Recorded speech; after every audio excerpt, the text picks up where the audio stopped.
The US is built on the rule of law, and law always begins with the constitution of the country.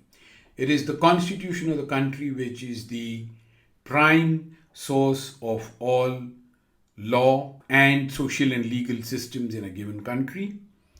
Under that, laws can be passed, laws cannot be passed which are ultra vires the constitution, and then authority flows from those laws to the executive.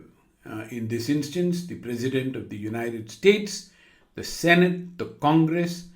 It is worth noting that in the US constitutional system, yes, the President has significant powers, and indeed, from outside the US President is viewed as omnipotent. But within the US, in the US framework, the President's powers are balanced with Senate and Congress. And so much of what is legislated, including in the space of sanctions, involves laws, the authority of the President, and the approval of the Congress and the Senate, which is when it makes it to enact, lists, and enforceability. And that administration of the law is in the hands of the various arms of the US government. OFAC is one, Office of Foreign Assets Control. Largely the US Treasury is, but also the Bureau of Industry and Safety, and so on and so forth. We shall look at each of those agencies as we go.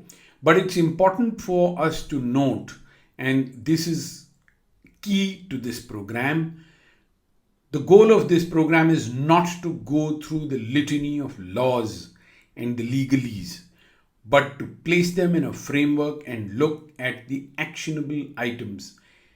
The law might vary.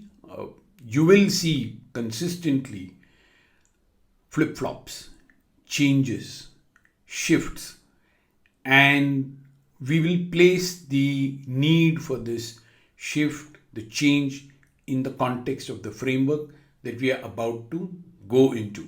But if this is the structure, then the US also has a system in which legal remedies are available under the law to challenge the use of authority, even if a person is considered to be a criminal or evil or designated as such.